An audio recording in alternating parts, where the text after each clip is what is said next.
যদি আপনার চিরশত্রুকে আপনি বেমার করতে চান, আপনার মনের শত্রুকে যদি আপনি অসুস্থ করতে চান, আপনার প্রাণের শত্রুকে যদি আপনি ঘায়েল করতে চান, শত্রুকে যদি শাস্তি দিতে চান, যে শত্রু সর্বদা আপনার ক্ষতি করে, যে শত্রু আপনার সর্বদা আপনার ক্ষতি সাধন করে, কোনো অবস্থাতেই শত্রু আপনার ভালো দেখতে পারে না বা ভালো দেখতে চায় না। একটার পর একটা আপনার উপরে জাদুক্রিয়া করতেছে, একটার পর একটা আপনার সমস্যা তৈরি করতেছে, মানসিকভাবে, সাংসারিকভাবে আপনাকে পেরেশান করতেছে, আপনাকে বিভিন্ন ক্ষেত্রে আপনাকে সমস্যায় ফেলতেছে। এখন আপনি তার সঙ্গে কোনোভাবে কোনো মতেই পেরে উঠছেন না। তাহলে কি করবেন? তাকে আপনি শাস্তি দিতে যান। কিন্তু শাস্তিটা দিবেন কিভাবে? আপনি সেটাও জানেন না। তাহলে আপনার জন্য আজকের এই নকশাটা। ঠিক আছে? এই শুরুতের নকশাটা, এই যে শয়তান শুরুত নকশাটা দেখছেন, এই নকশাটা কিন্তু অত্যন্ত কার্যকারী মানুষকে বেমারি করার জন্য, মানুষকে মুসিবতে ফেলার জন্য, মানুষকে অসুস্থ করার জন্য, মানুষকে বিপদে ফেলার জন্য।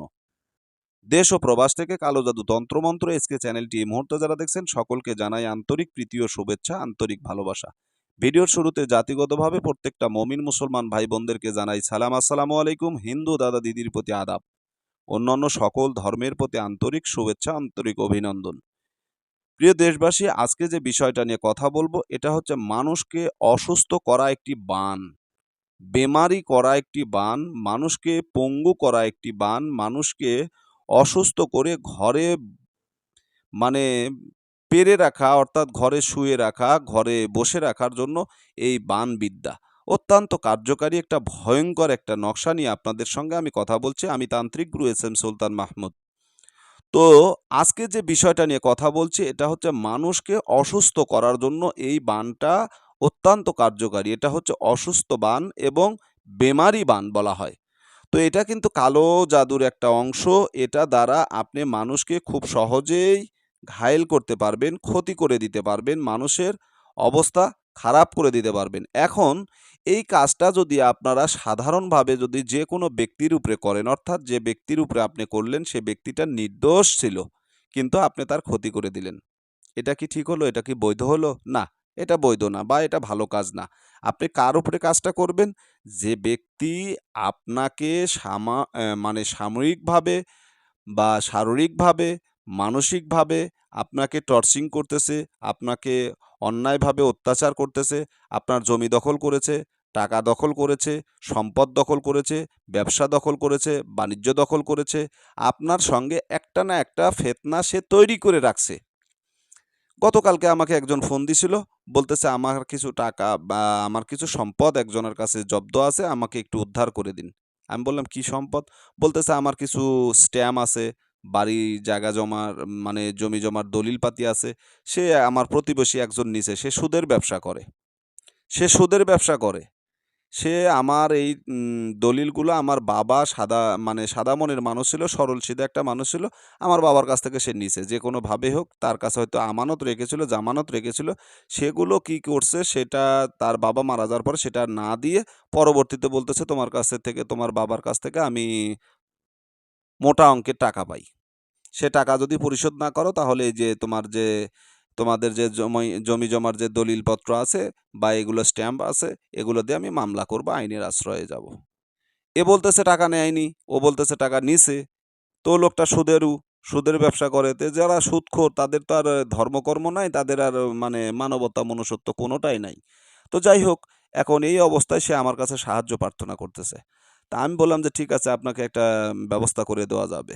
ইনশাআল্লাহ যদি সঠিক হয় তাহলে করে দেব। তবে আপনার নাম, বাবা মার নাম এগুলো আমাকে দিতে হবে। আমি আগে জাস্টিফাই করব যে আপনি সত্য না সে সত্য। মিথ্যার উপরে কাজ করা যাবে না। মিথ্যার উপরে কাজ করলে তাহলে আমি তো একজনের উপরে জুলুম করলাম, একজন মাজলুমের উপরে জুলুম করলাম। আর সে যদি প্রকৃত জালিম হয় তাহলে তার উপরে যদি আমি কাজ করি তাহলে এখানে আমার কোনো প্রশ্ন জবাবদিহি করতে হবে না। কারণ আল্লাহ তাআলার কাছে প্রত্যেকটা মানুষ জবাবদিহি করবে। এখন আমার কাছে ক্ষমতা আছে, আমি ক্ষমতার অপব্যবহার করলাম একজনের মিথ্যাচার শুনে। এখানে জিনিসটা খারাপ হয়ে গেল, ভালো হলো না। ঠিক আছে?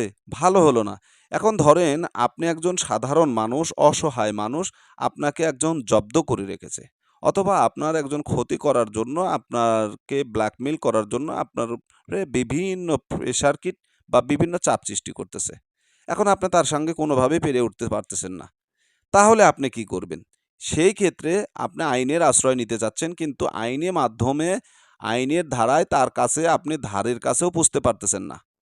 তার ধারের কাছে পুছতে পারতেছেন না। কারণ তার ক্ষমতা আছে, অর্থ আছে, প্রতিপত্তি আছে, সবকিছু আছে। কিন্তু তার কাছে আপনি সামান্য একজন নগণ্যতম একজন মানুষ।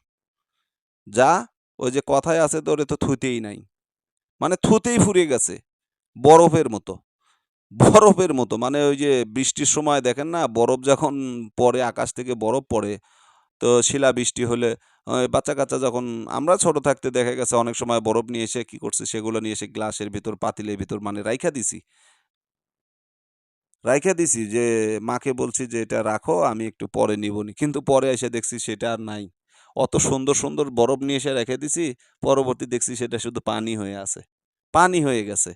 তো এইরকম। তো এখন দেখেন এই যে বিষয়টা, এই বিষয়টাকে যদি আপনারা সঠিক কাজে লাগান, ধরেন একজন ব্যক্তি মাজলুম, আপনার উপরে জালিমে জুলুম করতেছে, তাহলে আপনি কি করবেন? এই তকবীরের আশ্রয় নিন।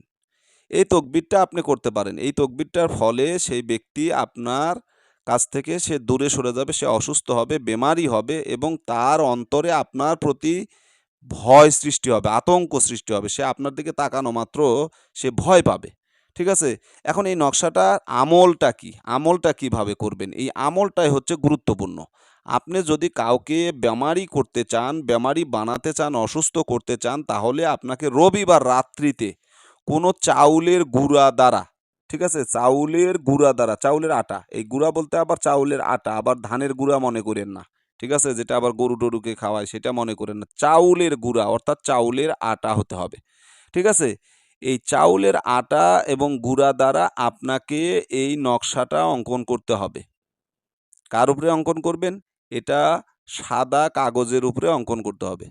বড় ধরনের সাদা কাগজ নেবেন, একটা পেজ নেবেন, একটা পাতা নেবেন, সেটার উপরে এই নকশাটা অঙ্কন করবেন।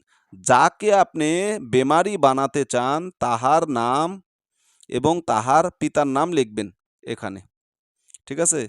এখানে আপনি এই নকশার নিচে তাহার নাম, তাহার পিতার নাম লিখে দিবেন। এরপর সে যদি নারী হয় তাহলে সেই মেয়ের নাম এবং বিনতে মেয়ের মায়ের নাম। আর যদি ছেলে হয়, পুরুষ হয়, তাহলে সেই ছেলের নাম ইবনে তাহার পিতার নাম লিখে দেবেন। লেখার পরে কি করবেন? এই তাবিজটি যে কোনোভাবে গোপনে, তার যদি ঘরটা কাঁচা হয়, মাটির ঘর হয়, তাহলে তার ঘরের যে কোনো একটা জায়গায়, ঘরের ভিতরে যে ঘরে থাকে সেই ঘরে পুঁতে দিবেন। যদি পোতা সম্ভব না হয়, খাটের পায়ার নিচে রাখেন, যেকোনো বাক্সের চিপায় রেখে দেন, মানে এমন জায়গায় রাইখা দেন যাতে সে খুঁজে না পায় বা সেটা বের না হয়। দেখবেন ২৪ থেকে ৭২ ঘন্টার ভিতরে সেই ব্যক্তিটা বেমারি হয়ে যাবে, অসুস্থ হয়ে যাবে, বিছানায় পড়ে যাবে। তবে এটা ৫-৭ দিনের বেশি রাখবেন না, রাখলে কিন্তু লোকটা মারা যেতে পারে। ঠিক আছে? অতএব সাবধান। তো ভালো থাকুন, সুস্থ থাকুন। আল্লাহ হাফেজ।